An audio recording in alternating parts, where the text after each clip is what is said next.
നാളുകൾക്ക് മുമ്പ് കേരളത്തിലെ പല ടൗണുകളും മാലിന്യ പ്ലാസ്റ്റിക് കൂമ്പാരങ്ങളും ചപ്പുചവറുകളാൽ മാലിന്യവുമായിരുന്നു. ഇതുമൂലം മഴക്കാല രോഗങ്ങൾ കൊണ്ട് ആരോഗ്യമേഖലയും വികൃതമായപ്പോൾ മാറ്റങ്ങളുടെ നൂതന അധ്യായവുമായി സർക്കാർ നടത്തിയ പ്രഖ്യാപനം ഒരല്പമെങ്കിലും ആരോഗ്യമേഖലയെയും നാടിനെയും രക്ഷിച്ചിട്ടുണ്ട്. മഴക്കാലം തുടങ്ങുമ്പോൾ തന്നെ ടൗൺ ശുചീകരണ പ്രവർത്തനങ്ങളും പല സംഘടനകളും അവരവരുടെ പങ്കും നിർവഹിക്കാറുമുണ്ട്. ചെറുപുഴ 2-ാം വാർഡിൽ തന്നാൽ കഴിയുന്ന ശുചീകരണ പ്രവർത്തനങ്ങളുടെ ഭാഗമായി റോഡ് സൈഡ് വൃത്തിയാക്കുന്നതും പൂച്ചെടികൾ വെച്ചുപിടിപ്പിക്കുന്നതുമായ പ്രവർത്തനം കോളാകോട്ട് ബേബിച്ചേട്ടൻ നിർവഹിക്കും. ഈ വർഷത്തെ ചെടിനരിയലിന്റെ ഉദ്ഘാടനം ചെറുപുഴ പഞ്ചായത്ത് 2-ാം വാർഡ് മെമ്പറും സ്റ്റാൻഡിംഗ് കമ്മിറ്റി ചെയർമാനുമായ എം ബാലകൃഷ്ണൻ ഉദ്ഘാടനം ചെയ്തു. മാലിന്യ പൂർണ്ണമായി ജനജീവിതം ദുസ്സഹമായിരുന്നു. അതുമാത്രം നമ്മുടെ കുടിക്കുന്ന വെള്ളമായാലും പുഴയായാലും നദിയായാലും ഒക്കെ മാലിന്യം നിറഞ്ഞതായിരുന്നു.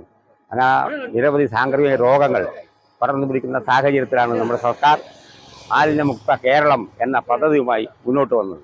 അതിൻ്റെ ഭാഗമായിട്ട് മുഴുവൻ വീടുകളിലും അജൈവ മാലിന്യങ്ങൾ ശേഖരിക്കുകയും clean Kerala company, Thiruvonam group മുതലായ കമ്പനികൾ കൈമാറുകയും അങ്ങനെ വീടും പരിസരവും ശുചീകരണം നടത്തിക്കൊണ്ടിരിക്കുകയാണ്. അതിൻ്റെ ഭാഗമായി മിക്ക നഗരങ്ങളും വീടുകളും ഗ്രാമപ്രദേശമൊക്കെ മാലിന്യമുക്തമായി തുടങ്ങിക്കഴിഞ്ഞിരിക്കുകയാണ്. നമ്മുടെ ചെറുപുഴ ടൗണും പരിസരവും നിരവധി വർഷങ്ങളായി ഈ ശ്രമം തുടർന്നുകൊണ്ടിരിക്കുന്നു. എങ്കിലും ജനങ്ങളിൽ പൂർണ്ണമായ കാര്യത്തിൽ ബോധം വന്നു എന്ന് പറയാൻ സാധിക്കില്ല. ഇപ്പോഴും വലിച്ചെറിയുന്ന പ്രവണത പല ഭാഗങ്ങളിലും തുടർന്നുകൊണ്ടിരിക്കുന്നുണ്ട്.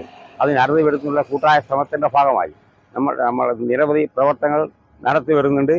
നമ്മുടെ വ്യാപാരി സമൂഹവും തൊഴിലാളി സമൂഹവും രാഷ്ട്രീയ പാർട്ടികൾ ബഹുജനങ്ങളുടെ പിന്തുണയോടുകൂടി ഈ പ്രവർത്തനം എല്ലാ വർഷവും നമ്മുടെ ശുചീകരണ പ്രവർത്തനം നടക്കുന്നുണ്ട്. എങ്കിലും ജനങ്ങളിൽ അവബോധം വേണ്ടത്ര വന്നിട്ടില്ല. ഇപ്പോഴും നമ്മൾ ഉപയോഗിക്കുന്ന വസ്തുക്കൾ വലിച്ചെറിയുന്ന പ്രവണത തുടരുന്നുണ്ട്. അതോടൊപ്പം തന്നെ നമ്മുടെ റോഡും പരിസരവും വളരെയധികം ഭംഗിയാക്കി തീർക്കുന്നതിന് വേണ്ടി പൂന്തോട്ടമടക്കം വെച്ചുപിടിപ്പിക്കണമെന്നുള്ള ഒരു ചിന്തയുടെ അടിസ്ഥാനത്തിൽ അതിന് നമ്മുടെ ചെറുപുഴ താമസിക്കുന്ന ശ്രീ കോളാകോട്ട് ദേവി തോമസ് മാത്യു കോളാകോട് എന്ന ആള് നിരവധി വർഷങ്ങളായി ഇതിൻ്റെ ശ്രമം തുടരുകയാണ്. അദ്ദേഹത്തിന് വരുന്ന റോഡും അതോടെ തന്നെ മെയിൻ റോഡൊക്കെ എല്ലാ വർഷവും കാട് വെട്ടി തെളിച്ച് ചെടി നട്ട് മനോഹരമാക്കി തീർക്കുന്നുണ്ട്. അതിൻ്റെ ഭാഗമായിട്ട് ഇന്ന് നമ്മുടെ ഈ ഭാഗങ്ങൾ അദ്ദേഹത്തിൻ്റെ സ്വന്തം ചെലവിൽ കാട് വെട്ടിത്തെളിക്കുകയും പൂന്തോട്ടം നിർമ്മിച്ചുകൊണ്ടിരിക്കുകയാണ്. ആ പ്രവൃത്തിയാണ് തുടരുന്നത്. മറ്റുള്ളവരും ഈ മാർഗം ഈ നടപടി തുടരേണ്ടതാണ്. അങ്ങനെ നമ്മുടെ നാടും നഗരവും ഒക്കെ ശുചിത്വപൂർണ്ണമാക്കി മാറ്റുവാൻ എല്ലാവരുടെ സഹകരണം വേണം. ഈ മാതൃകാ പ്രവർത്തനം നടത്തുന്ന ശ്രീ ബേബിച്ചേട്ടനെ പഞ്ചായത്തിന് വേണ്ടി അഭിനന്ദിക്കുകയാണ്.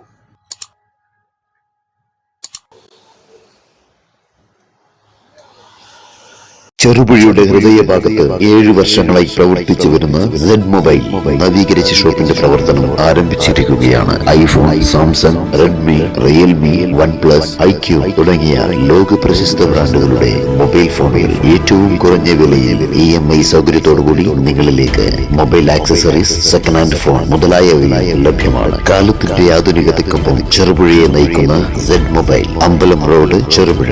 ഫോൺ 9207757777.